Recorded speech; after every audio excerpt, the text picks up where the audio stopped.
He's a retired detective from the NYPD. He's also an author, a poet. He's written many books, one of which is known as Shot to Pieces. He's an expert in investigating violent crime and homicides. He's here to talk about that and so much more. Welcome to the Law Enforcement Today radio show. I'm your host. My name's John J. Wiley.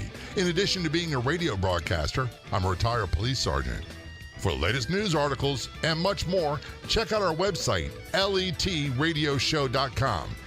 In the Law Enforcement Today show, we'll be joined by special guests. We'll be talking about their experiences and issues affecting law enforcement officers, first responders, their families, their community, and victims of horrendous crimes. Be sure to like us on Facebook. Our page is Law Enforcement Today Radio Show. Check out the daily articles on our website, letradioshow.com. And while you're there, download our free app. Calling us from Long Island, New York, retired NYPD detective Michael O'Keefe on the Law Enforcement Today show. Michael, thanks so much for joining us. My pleasure, Jay. It's a pleasure to have you. We've had a couple outstanding guests on from the NYPD, some colorful stories, some colorful people. And I get a hint that you are one of them. Due in part, number one, you're an author. I went to your website, and I believe it says you're author, poet, and cop. Is that what it says? That's correct. Author, poet, detective. Well, for people looking on the outside who don't know police, who only go by the Hollywood stereotype that they put out there, they would think that that is odd. And the reality is it's not. It might not be odd, but it is fairly unique. I mean, I put it on my business card, and people do double takes all the time. I think the only thing that's really, really maybe unique about it's poet. Now, if you start like quoting poetry to me, I might freak out a little bit. No Dylan Thomas today. Okay, good. We want to talk about your book before we get into details of our conversation. Your primary novel, and it's a novel. It's called Shot to Pieces. Tell us about that. Yeah, Shot to Pieces is my first novel. It was after I was disabled in 2010 and had to retire. Spent about 2 or 3 years threatening to write a book, and my wife finally bought me a laptop, threw it at me, and said, "Write the thing." And Shot to Pieces is largely autobiographical. It kind of profiles my career, but it's a much larger story. It tells an emotional story about a detective who's severely challenged by his upbringing and misfortune that he encounters in life. And every time he seems like he's got happiness within his grasp, he goes and sabotages it, which is not uncommon for a lot of cops. It's not. You and I have known guys. I always say this half jokingly. Yeah. There were guys I worked with in Baltimore. They came from Ohio or somewhere else because they were recruiting from everywhere, and they were like altar boys. They were so squared away, so happily married, and then 3 years later, they're divorced and they're living in a basement with a stripper. And you're like, what the heck happened to you? Yeah, well, fortunately, it didn't get to that extreme for me. But basically, I wrote my own story. I kind of made it a novel because I didn't want to be constrained by anything as mundane as the truth. Right. I'm a big believer, as most Irishmen are. Never let the truth get in the way of a good story. Exactly. So consequently, by changing the names and, just incremental things, I was able to add drama where I felt like that I thought moved the story along. But for the most part, all the police work in the book is genuine. It's all stuff I did. I worked with some amazing cops. And I ended up retiring as a first-grade detective, which is a very rare and very prestigious rank. I tell everyone I speak to, I'd still be catching murders in Brooklyn if I hadn't gotten hurt. But back to Shot to Pieces, it profiles one of my murder investigations. It was a very good case, very involved. It was basically a gang street assassination, and I was able to roll up an entire group from the Latin Kings behind that murder. My main character, Paddy Durr, is based largely upon me. Well, I noticed a very heavy influence of the Irish Catholic in his name. And by the way, for those listening, I'm Irish Catholic. My grandparents immigrated from County Cavan. And I'm applying, right as we speak, for dual citizenship, for become a citizen of Ireland and America. So it's very near and dear to my heart. Right. Well, Paddy and my upbringing are basically the same. The backstory is very similar, with the exception guy turned his father into a junkie, which my father wasn't. He was just an alcoholic. Which, by the way, is quite common in our ancestry. Yeah, it's seems to be a curse of the Irish. Well, that's a joke. The joke used to be, why did God invent whiskey? And it was to keep the Irish from ruling the world. And that was the standing joke. And we always said in our family, the difference between an Irish wedding and an Irish funeral was one less drunk. This is true. Yeah, and I don't mean that as a negative. I'm not saying to be mean. And to be honest with you, Michael, if someone said to me, I might get fighting mad at them. But if they're relative, then we just laugh and laugh and laugh because we know what we're talking about. It's not mean-spirited. It's just the truth. Yeah. We're contentious people. We're also we're philosophical people. We're melancholy people. I think it's the reason why we make great storytellers. That might be it. And I think a lot of the poverty that the Irish endured when they first immigrated to the United States in the 1700s and then through the potato famine era years, and they started becoming prominent in the NYPD and FDNY. And, of course, throughout the United States and law enforcement in particular, the Irish heritage is a big part. So when I think of NYPD, I think of Irish Americans, and it's such good police, and they have been for a very, very long time. Yeah. Well, it's obviously being from a later era than the potato famine. My experience on the job is most of the European ethnicities are very well represented in the NYPD. I work with a lot of great Italian cops, Polish cops. I'm actually a member of most of the ethnic societies. And that's something I actually kind of miss. I'm down in Florida now, and we don't seem to have that the same degree as we had up north. And I kind of miss the ethnic neighborhoods, and I miss going to the Polish neighborhoods at Easter time and getting lamb. And I miss a lot of things, and I still do. I enjoy the ethnicity and the heritage that these different groups bring to the table. Yeah, well, I mean, I grew up in Brooklyn, and it was, we were all butt edged against each other. So, we were familiar with each other, and then the police department is really an extension of those old city neighborhoods. And more recently, you've had your Latin influx, and NYPD's gotten very Dominican, which is cool. It's very helpful to be able to speak Spanish. Absolutely.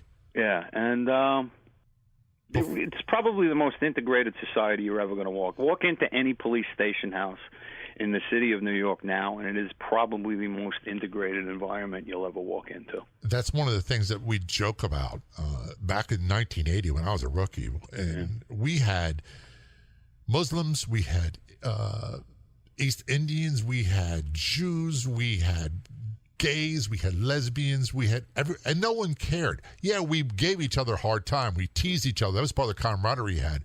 All we cared about was if I needed help, I was in a battle.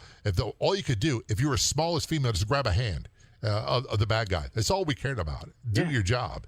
Get on the radio. And it had been that way forever. Give me some more backup. Yeah, it was. No one cared that you were different. It was, and still we hear about it in the news all the time that there is ethnic and racial problems and that people walk around viewing each other differently. I can tell you honestly, my experience in police work was not that way, and I suspect the same for you. Yeah, no, I mean, it's not within the department. There were basically two types of cops. We were all the same, but there were two types. There were those that had their head in the game and were going to do the job, and then there were the others that were kind of stealing their paycheck, and you stayed away from them. Yeah. Exactly. And some of them started off with their head in the game, and then towards the end of their career, they're like, I'm done. My experience with most burnout cases, they were going to burn out anyway. Absolutely. They really weren't meant to be cops. Before we go to break, because there's so much we're going to talk about, I want people to get information about where they can get your book, get more information, yada, yada, yada. The easiest way to get my book is to go on my website, michaelo'keefeauthor.com, and you'll scroll down, you'll see all three books there, and there is a single link to my author page on Amazon, and all three books are available there. Now, you got Shot to Pieces is your first novel. What are the other two? The second book that I released is actually, it's a short novella. It's called Not Buried Deep Enough. It's a coming-of-age story, 1980s Bushwick, Brooklyn, also fairly autobiographical. And the third book I just released is a short story collection called 13 Stories Fractured, Twisted, and Put Away Wet. And those are basically short stories that I had either published or won contests with. And they made a nice collection, so I put them together and put them out while I'm getting ready to publish the prequel to Shot to Pieces, which is going to be called A Reckoning in Brooklyn. And you get more details on his website. It's michaelo'keefeauthor.com. This is Law Enforcement Today Show. We're going to take a short break. We'll be right back.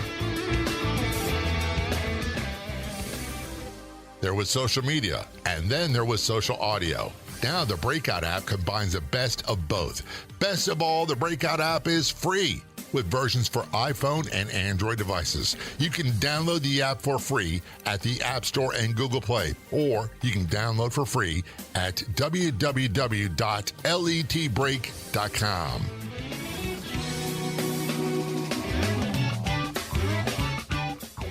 Return our conversation with Michael O'Keefe, retired detective first grade from NYPD, also an author. His website is michaelo'keefeauthor.com. One of the things we were talking about before break, and we're going to talk about your law enforcement career. We'll talk more about the book later on. And I'm not sure how to describe this. I took my first trip to Ireland and saw where my grandparents are from and other places just a little over a year ago. And something about me changed inside. And when I get around people who are of the same ethnic background as me, there's something that I connect with them in a way that I don't with other people. Now, if you take that and you say, okay, now you got an Irish Catholic cop, boom, it's dead on immediately. It's like we've known each other forever. That seems that way, yeah. It does. We came from totally different agencies, only about 4 or 5 hours apart, but experienced a lot of the same things in 2 different cities. How long was your career from start to finish? 24 and a half years. That's a long time to as you say, be your head in the game in a high call area. What kind of investigations were you doing? By the end of my career, pretty much all of my time in the Detective Bureau, which was most of my career, I investigated primarily homicides and shootings.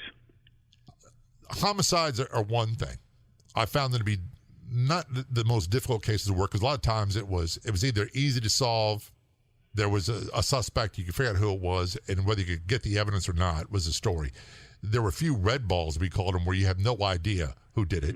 What I found one of the hardest things to investigate for me personally was the stranger on stranger homicides and stranger on stranger rapes. Those were really difficult. Yeah, they were. But my experience, particularly in the neighborhoods that I worked in, most of the time, even when it was a stranger on stranger, maybe that was a robbery motivation. Right. A lot of times they were innocents that caught a stray bullet, because these guys can't shoot. The way to work those is just figure out who had beef and who had motive, and then just work backwards from there, and then you find your witnesses, and then it's a matter of motivating your witnesses to tell you the truth. And that's where the old school police work really comes in. That's where the ability to talk to people and have people know you really pays off. 2 things you need to do to work an inner city homicide: you got to be able to work a telephone, and you got to wear your shoes out. What's the old saying? You don't solve cases from the office. You got to be on the street sometime talking to people. Oh yeah. You got to wear out some leather. So that's back to old school policing 101. And I'm sure that you were raised on that as a rookie patrolman. Long before that, when I was growing up in Bushwick and Ridgewood, the 83 and the 104 cops knew me very well. And I was at the end of some of the old school policing. So you weren't always on the best behavior or on the right side of the law as a kid? I was a kid that grew up in the city. You know, I mean, there were kids I grew up with who were arch criminals and ended up being arch criminals. But, I ran around in the streets. I fought. I got in trouble. But, most of the time, the cops, at least the old school cops, they knew who your parents were. They give you a nice trimming on the street and a lecture, and then dime you out to your parents, so you got a second beat. Yeah, exactly. And, so it was firm love. If the guy ran from me, we usually knew who they were and where they lived, and we'd be on their doorstep talking to their parents when they got home. Yeah. And so the days of chasing people, we didn't have to do a whole lot of that. If you were a really good post officer, you knew everybody by face. Mm-hmm. And that's something I think that's missing from. I don't think it's the case where you guys are, but in other parts of the United States, in my old department, it seems to be a throwback that's not done anymore, where you have post officers that work a beat, the same 3 officers all the time, except when they're off, and people know them. Right. Well, New York has recently adopted, or they started to go back to the old community policing program, which is fine. It gives the community basically a liaison, a familiar face that they can reach out to the police for particular services. But the problem with the NYPD is they keep going back and forth.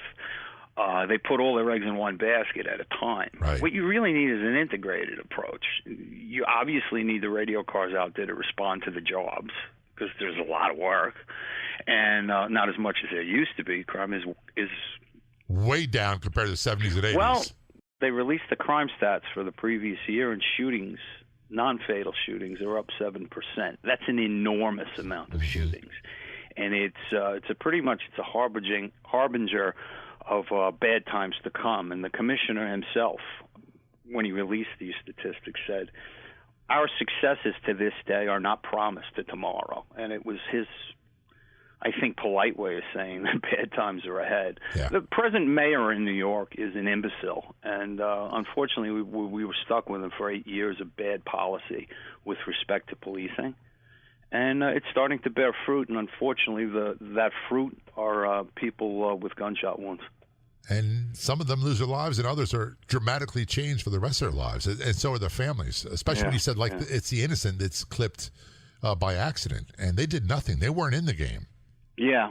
Those are horrors. I mean, I had a 4-year-old girl that caught a bullet in the eye. That was one of the toughest cases I ever worked. I've always found it very difficult when involved very young children, whether it be at the hands of their parents, a family member, or a stranger. Didn't matter. Yeah, well, I mean, as cops, we kind of have a protective instinct already. So now you see someone who really needed protecting, and you weren't. It's almost you get a guilt complex because you weren't there when they really needed you. You have to put the pieces back together. Michael, now. You're killing me. You're bringing some old memories, which we're going to go on to a different subject. You said earlier you grew up on the streets. You grew up in New York, and you were a street kid. You got into your fair share of scrapes and weren't exactly a choir boy, so to speak. That was my brother. Did something come along in your interactions with the old school police that said, hey, maybe I want to do this job. Maybe I want to change my ways? Well, a lot of the good kids from my neighborhood, we became cops. We became firemen. Some guys became teachers. You had all the construction trades. And then you had the other guys who were straight-out gangsters. Ended up in the trunk of their car at the long-term lot at Kennedy Airport. But we were a neighborhood. We were a working-class neighborhood, lower middle class. And civil service was a natural stepping stone. It was a direction you would go. I particularly like cops. I mean, I got a kick out of them. I thought they were funny. I thought they were smart in like an animal cunning sort of way, and I enjoyed their company, when they weren't mad at me, and I liked the idea of helping people. I never liked bullies. Me either. To this day, I still have a difficult time. And this was like a real world entry into exacting some sort of justice. And to protect people, really, on a ground level. You really do get to impact people's lives as a police officer. You can't save everybody, but you can help people that you do come in contact who are willing to accept your help. And it looked attractive to me, and because I knew I didn't want to, what was I going to do with an English degree? Coach football and teach? Right. I don't like kids. Yeah. Which isn't really true. I'm a football coach now, but it's not something I wanted to do. I couldn't see myself for the next 40 years, working in a classroom or for that matter, construction. I mean, I can't stand the winters. Yeah, no, up there especially. We'll take a short break. We are talking with retired NYPD detective Michael O'Keefe, also an author. This is Law Enforcement Today's show. We'll take a short break. We'll be right back. Of all the radio stations in the United States, there's only one show like ours, the Law Enforcement Today radio show. And on Facebook, there's only one official page. Do a search on Facebook for Law Enforcement Today radio show. That's Law Enforcement Today radio show on Facebook. When you get there, click like and follow.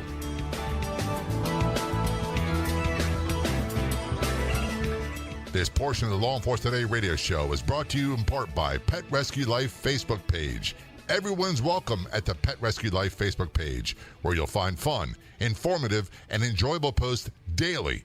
Purebred, mixed breeds, rescues, we love them all. Be sure to like the Pet Rescue Life Facebook page. When you have a chance, be sure to go to our website, lawenforcementtoday.com, and download our free mobile app. We have a version for your Android and iPhone devices. It's 100% free.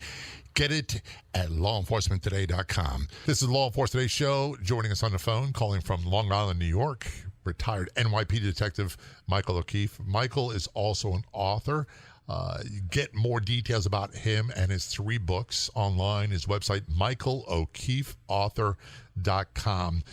You did 24 and a half years on the NYPD.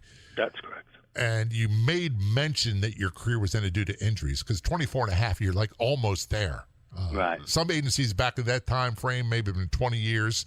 Well, no, maximum full service retirement is 20 years in the NYPD, Okay. or it was anyway from my pension tier. But to 24 and a half, basically, most guys don't stay 24 and a half years. That's detectives often do if they got a good spot. But I would never have left. I loved what I was doing. I was going to be one of those guys that carried out on his shield on his 63rd birthday. Gotcha. So what happened? You know what? It's basically 20 years of treating my body like a torpedo. When you're younger, all of these broken bones, they mend. Right. All of a sudden, you're 40 and arthritis moves in and say, "Hi, I'm going to be living with you for the rest of your life, and it's gonna suck." Yeah. So ultimately, I had a couple of surgeries, and then finally, I was at a detail at the UN in uniform. I almost got hit by a car that came off the drive too fast. I jumped out of the way. My knee buckled, and it wouldn't unlock. Basically, the surgeons had to break the adhesions just to get my leg to flex again. So I have some knee surgeries, and the doctor goes in. He thinks it's just going to be a clean out and back to duty. And he says, I can't recommend you for duty ever again. Those knees are shot. You need replacements. And you were in your 40s. You were not an old man. Yeah, I was 45 at the time. And I tried to fake out the police doctor. I was hoping he hadn't read my surgery notes. I told him, I feel great. Put me back to full duty. He says, are you out of your mind? You're going up to file for retirement, or I'm putting you in. And a year later, I was off the job on disability. It's amazing. I'm thinking you are one of several NYPD that I've interviewed on the Law Enforcement Today show. A couple other ones, Michael Burke. His career was ended due to injuries, similar to yours. Another one's Ralph Friedman, a different era from you. And he was T-boned in a bad car accident, broke multiple bones, and all of them said the same thing. They loved what they were doing, but they weren't ready for it to end. When it ended, it was over. Yeah. You go one day being a police. You suffer almost a postpartum depression. It was depressing for me because that's all I knew at that point, and those guys were all I knew, and that was a big part of how I kept my mind together, was by hanging out, going to work, busting chops, playing with each other, catching bad guys, as we said, all that stuff. And then when your career's over, you're at home by yourself, and like, what do I do now? Well, I found things to do, and I stayed in touch basically with the guys. Still a member of the Honor Legion. Still go to a lot of events. The police organizations run. I even occasionally get a phone call for advice from guys who I guess were young detectives when I was first, when I was leaving the job.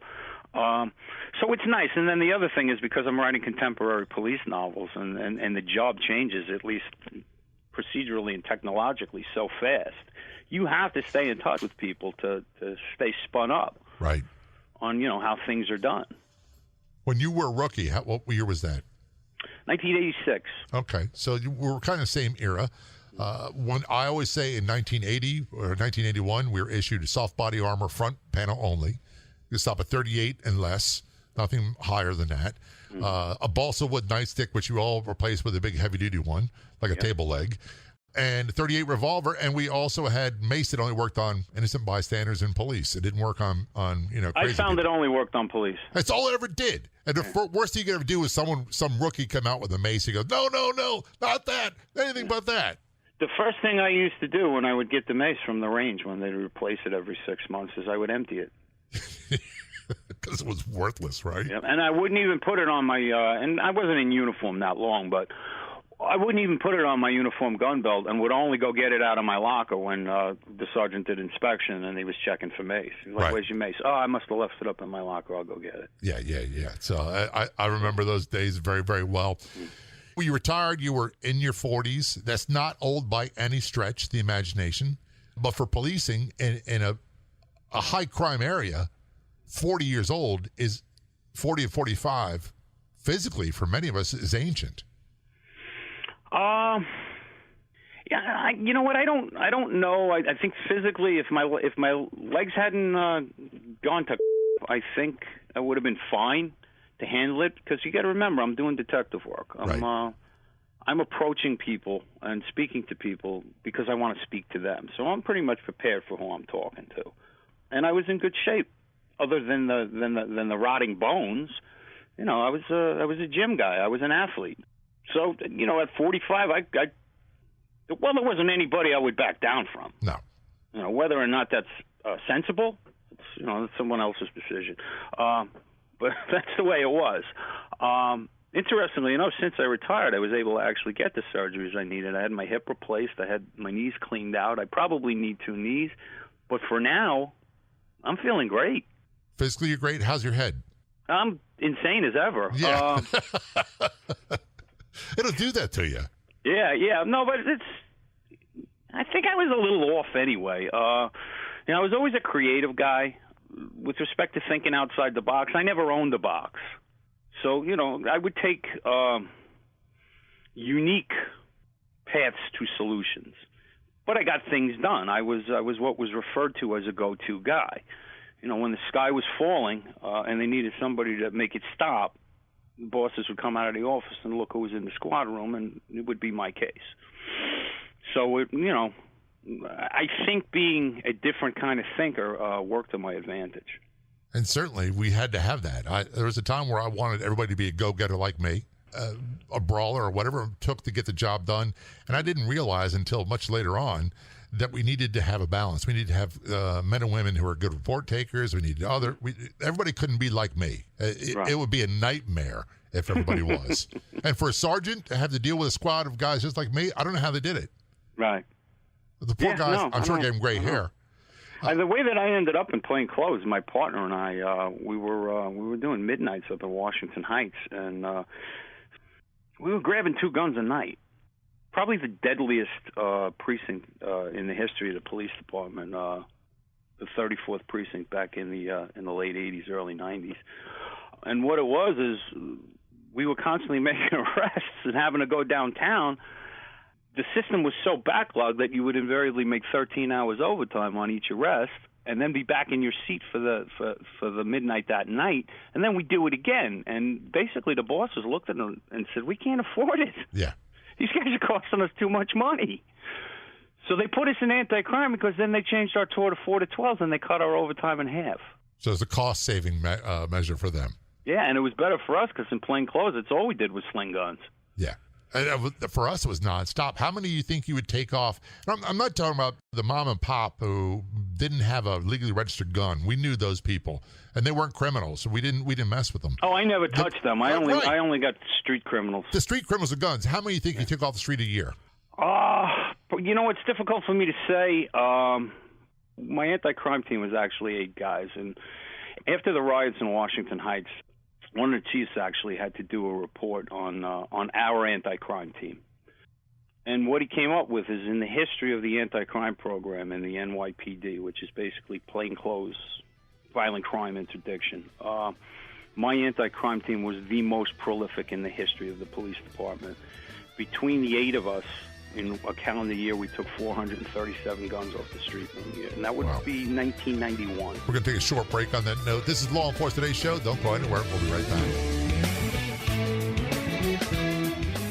If If you've missed past episodes of the Law Enforcement Today show, never fear. You can listen to them online. Just go to our website, lawenforcementtoday.com, or download our free app, also available on our website. That's lawenforcementtoday.com. See you there.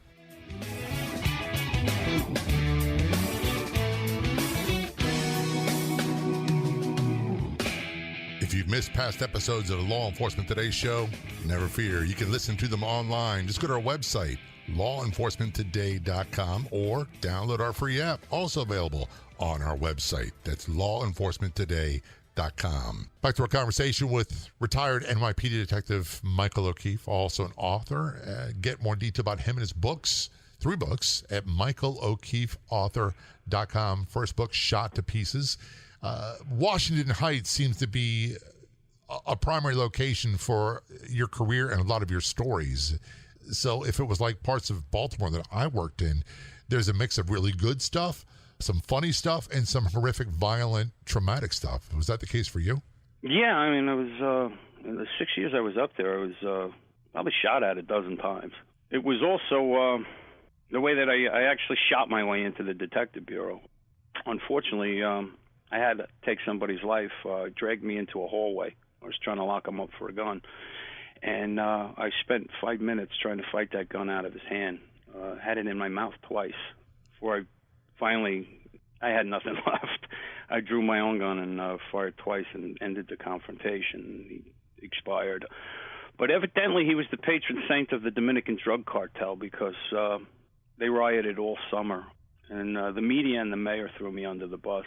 I was very nearly indicted for murder. If the drug cartel who put witnesses up who actually weren't witnesses, it was later proven that not only were they not there, they couldn't have seen what they said they saw.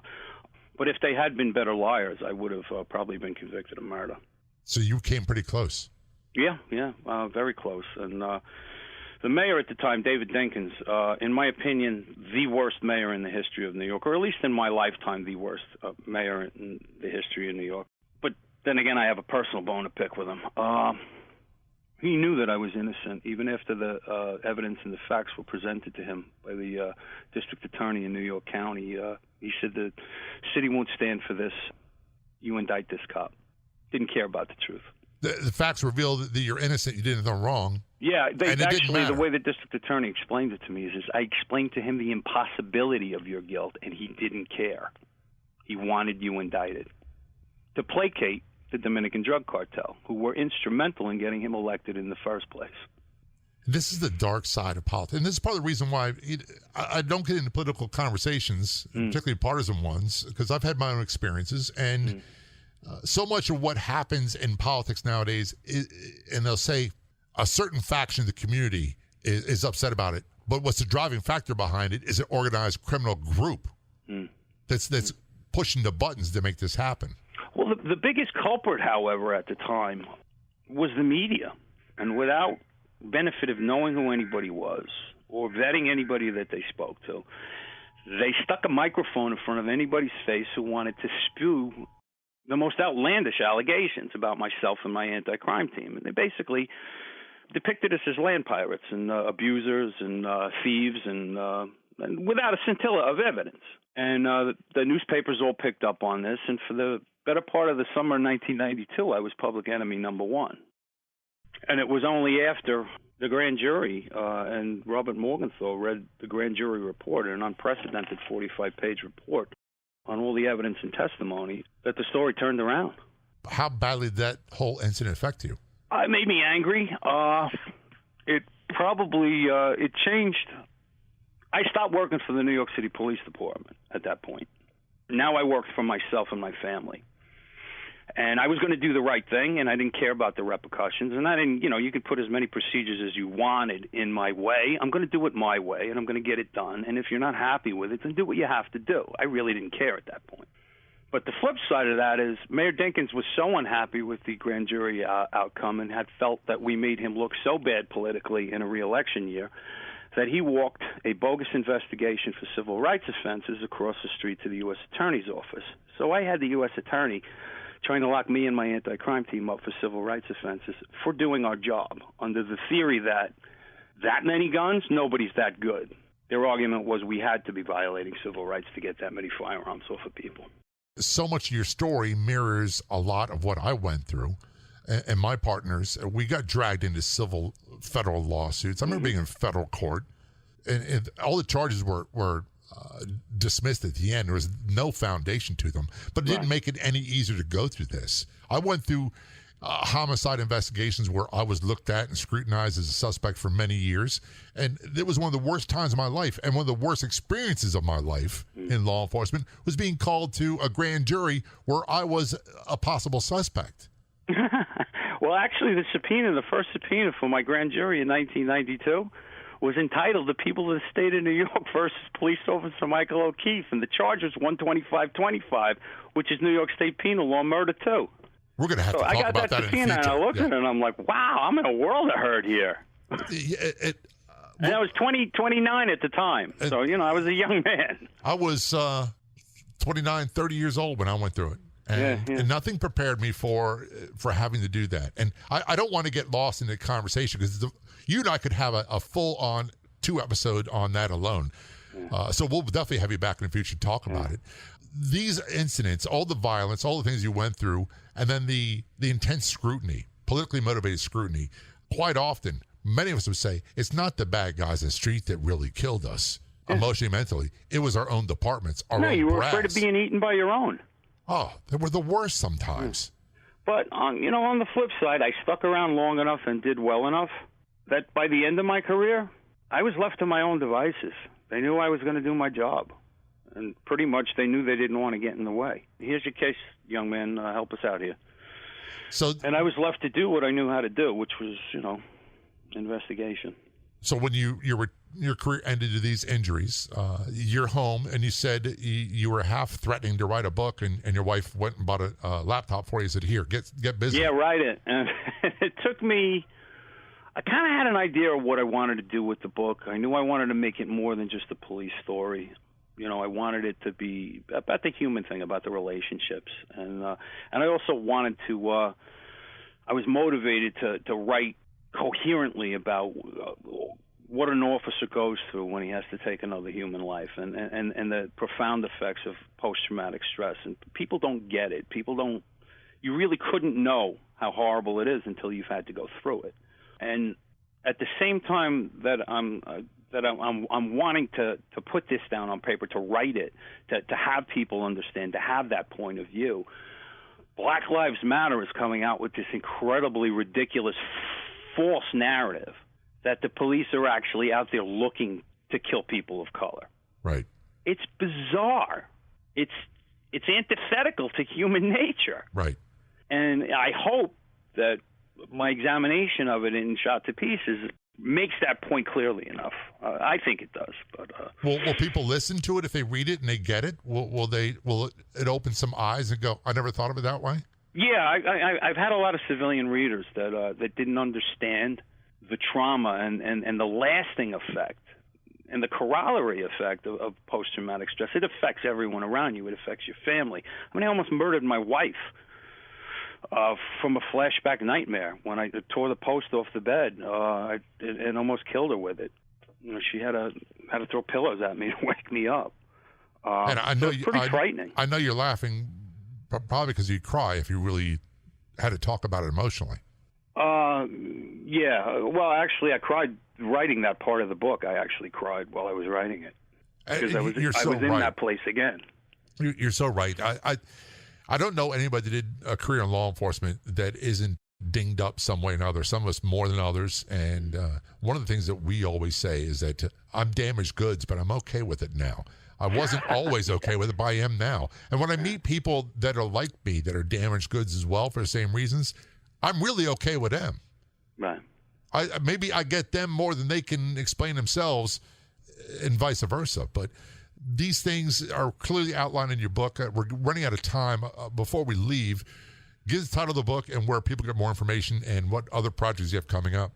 Yeah, again, the novel, Shot to Pieces, is available. Easiest way to get it is on my website, michaelokeefeauthor.com. There's a button right there that'll take you right to my Amazon author page, and all 3 of my novels will be available. Presently, what I'm working on, I have actually 2 finished manuscripts in the Patty Durr series. The first one is called The Reckoning in Brooklyn. It's a prequel. Patty appears in it as a 17-year-old, and we find out why he decides to be a cop. The next book is a sequel, actually, to Shot to Pieces, and it's called Burnt to a Crisp, and that's based on a triple arson homicide that I caught when I was working in Brooklyn. I'm also working on a poetry collection that I'm probably going to put out myself on Amazon. That'll be available on Amazon. The poetry is not for the faint of heart. My poetry is decidedly dark. I kind of got that feeling. Michael O'Keefe, thanks so much for coming on Law Enforcement Today's show. We'll have you back again in the future. Great pleasure, Jay. Thank you. I'd like to thank our guests so much for coming on the Law Enforcement Today radio show. The Law Enforcement Today radio show is a nationally syndicated radio show broadcast on numerous stations once a week and growing. If you enjoyed the podcast version of the show, please do me a big favor. Tell a friend. I'll be back in just a couple days with a brand new episode of the Law Enforcement Today radio show and podcast. Until then, this is John J. Wiley. See ya.